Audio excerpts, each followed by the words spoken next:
بھائی کی وادیاں ہیں، آپ سرکار مظہر اعلیٰ حضرت کے مجاہدے کو اٹھائے، واحد العین نام کا ایک وہابی مناظر سرکار شیر سنت کے مقابل حاضر ہوا، وہ آیا، لمبی تفصیل ہے، لمبی روداد ہے، اس نے پہنچتے ایک سوال کیا سرکار مظہر اعلیٰ حضرت سے، سوال یہ میاں ایک بات بتاؤ، حضور کو بشر مانے ٹھیٹ بشر تو کیا خرابی؟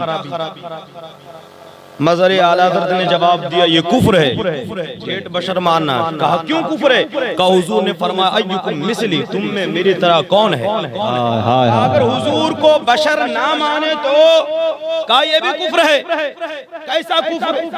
کہا کہ قرآن پاک میں آیا انا بشر مثلکم، میں تمہاری ہی طرح ایک بشر ہوں، قرآن کی آیت نص قطعی کا انکار ہو جائے گا، لہٰذا اب نہ بشر ماننا بھی کفر ہے اور ٹھیٹ بشر ماننا بھی کفر ہے۔ تو وہ سر کھجانے لگا، کہا مانے تو کیا مانے؟ ٹھیٹ بشر مانے تو کفر ہے، بشر مانے تو کفر ہے۔ مولانا ذرا بتائیں اب مانا جائے تو حضور کو کیا مانا جائے، مانے تو حضور کو کیا مانے؟ آؤ دیکھو رضا کے مظہریت کے جلوے دیکھ لو، آؤ رضا کے علم کے وراثت کے جلوے دیکھ لو۔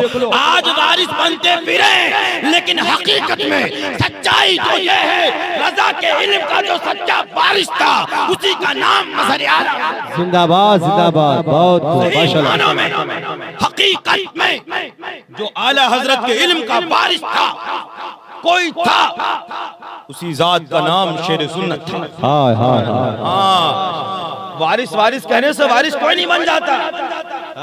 وہ اعلیٰ حضرت نے اپنے آخری وصیت میں کہا تھا میں جا رہا ہوں، نہ جانے کون آئے کیا بتائے، لیکن اللہ تعالیٰ میرے بعد اپنے کسی بندے کو کھڑا کر دے گا اپنے دین کی حمایت کے لیے۔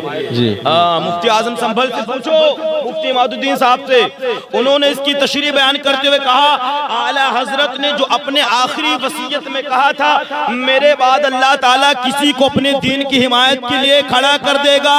مفتی اعظم سنبھل مفتی اماد الدین کہتے ہیں میرا عدل اور میرا انصاف یہ کہتا ہے اعلیٰ حضرت جس ذات کی طرف اشارہ کر رہے تھے وہ ذات مظہر اعلیٰ حضرت۔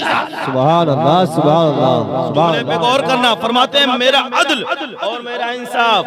عدل کیسے ہوتا بھیا؟ جب چند لوگوں کے درمیان پیمائش کی جاتی ہے، ان کو کہا جائے ان کو کہا جائے ان کو کہا جائے، جب آپ فیصلے پہ آتے ہیں تو کہتا اب یہ عدل یہ ہوا کہ فلاں ہی ہے، اس کے بعد اوپر سے انصاف کہ ہاں فلاں ہی ہے، وہ ہے مظہر اعلیٰ حضرت۔ مفتی اعظم سنبھل نے کہہ دیا اعلیٰ حضرت نے اپنے آخری وصیت میں جو یہ کہا تھا میرے بعد اللہ تعالیٰ اپنے دین کی حمایت کے لیے اپنے دین کی حفاظت کے لیے کسی کو کھڑا کر دے گا، وہ ذات مظہر اعلیٰ حضرت کی ذات ہے، وہ ذات شیر سنت کی ذات ہے، وہ ذات ہمارے دادا پیر کی ذات ہے۔ اب واحد العین کھجلانے لگا سر، کہنے لگا اگر ٹھیٹ بشر مانے تو کافر اور بشر نہ مانے تو کافر۔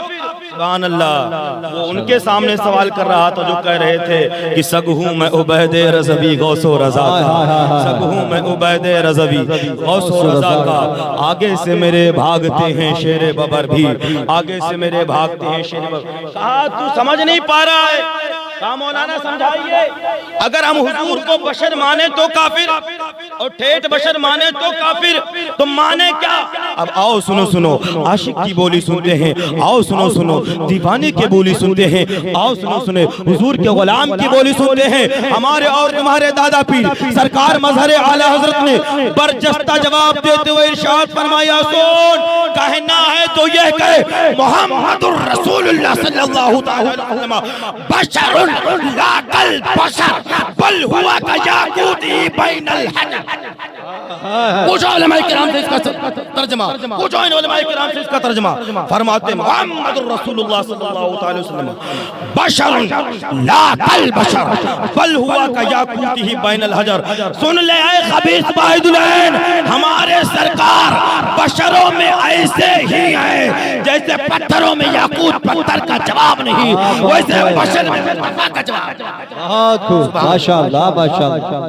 ایسے بشروں میں پتھروں میں یاقوت پتھر کا جواب نہیں، ویسے بشروں میں مصطفیٰ کا جواب نہیں۔ سبحان اللہ۔ ایسے ہیں ہمارے آقا، وہ ہیں رضا کے مظہر، وہ ہیں رضا کے علم کے وارث۔